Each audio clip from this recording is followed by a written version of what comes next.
আসসালামু আলাইকুম।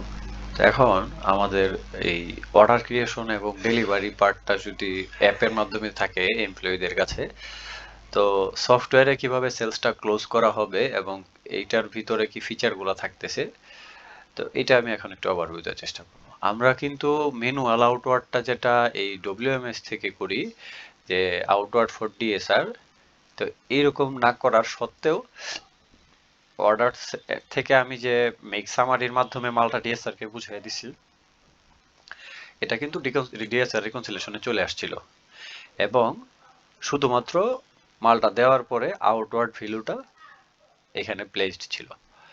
এরপরে কত টাকা সেলস হয়েছে, ড্যামেজ রিটার্ন কত টাকার আছে, ক্রেডিট গিভেন কত, কালেকশন কত, এগুলা আমাদের অ্যাপের মধ্যে এক একটা সাবমিশন আসছে আর এইখানে অটোমেটিকলি সেই ডাটাগুলো প্রসেস করে শো করানো হয়েছে। তো এটা যদি আমি আবার ভিউয়ে যাই, ম্যানুয়ালি যদি আমি কাজ করি, এক একটা দোকান নেই এবং সেলস এবং ড্যামেজটা অ্যাড করি এবং ক্রেডিট গিভেন থাকলে দেই, কালেকশন থাকলে দেই। তো এইটার ক্ষেত্রেও সেম জিনিসপত্রগুলো অ্যাড করা হয়েছে এবং ক্রেডিট গিভেন দেখানো হয়েছে। তো এটা কিন্তু অ্যাপ থেকে যে ফরম্যাটে আসছে, সফটওয়্যার এইভাবেই সবকিছু রেডি করে দিয়ে দিছে।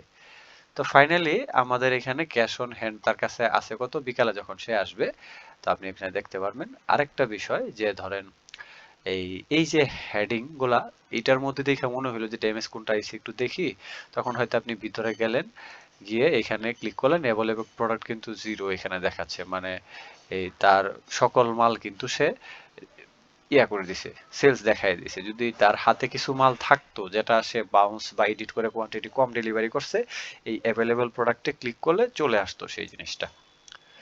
আর এখানে দেখেন ওই যে তার ড্যামেজ রিটার্ন যেটা নিচে দেখাই দিতেছে, সকল মাল যেটা সকালে বের করছে পুরোটাই ডেলিভারি হয়েছে।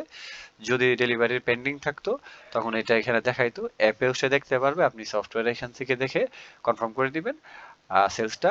আর এখানে তার ড্যামেজ রিটার্নটাও দেখতে পারবেন ইন ডিটেলস। ক্রেডিট ইনফরমেশন যদি এখানে যেমন শিটে আছে, আপনার যদি দেখার মতো হয় যে 2500 টাকা বাকি কোন দোকানে দিচ্ছে, আপনি দেখবেন, তখন এখানে ভিতরে যাবেন এবং যে দোকানে বাকি আছে এটা আপনি এখানে ক্লিক করলেই দেখতে পারবেন ডিটেলসে। তো ফাইনালি মোটামুটি এখন এখানে আপনার তেমন কিছুই করার নাই, জাস্ট ভিউয়ে গিয়ে অ্যাভেলেবল প্রোডাক্টটা চেক দিয়ে আসবেন, এখানের ইনফরমেশন ঠিক আছে কিনা, সন্দেহজনক কিছু থাকলে আপনি চেক আউট দিলেন, দ্যাটস ইট। কনফিউশন থাকলে আর কিছু যদি এডিট করার থাকে, এখানে আপনি এডিট করে ফেলতে পারবেন, প্রত্যেকটা প্রোডাক্ট এডিট করতে পারবেন, বাদ দিতে পারবেন। কাটশিট করার দ্বারা যদি কোনো ভুল দিয়ে থাকে, যেমন ধরেন এখানে 500 টাকা ক্রেডিট কালেকশন আছে, এখানে আপনি কম পাইছে বা বেশি পাইছে আরো, পরে আবার টাকা দিছে, তো এরকম যদি থাকে আপনি এখান থেকে অ্যাডজাস্ট করে দিবেন। দেওয়ার পরে ফাইনালি আপনি এখানে একটা অ্যাকাউন্ট মেনশন করবেন, কনফার্ম করে দিবেন। তো আপনার কিন্তু এটা হয়ে গেল। আর যে মালটা ড্যামেজ রিটার্ন আসছে, এটা ড্যামেজ স্টকে চলে যাবে।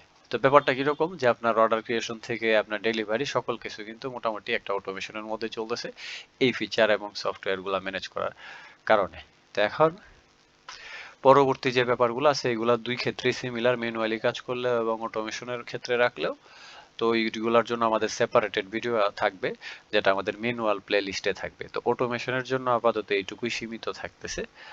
আর বাকি যে ব্যাপারগুলো এটা কমন, এই অটোমেশন এবং ম্যানুয়াল দুই ক্ষেত্রেই অ্যাপ্লিকেবল। তো আপাতত এই ভিডিওটা এই পর্যন্তই থাকলো। আসসালামু আলাইকুম।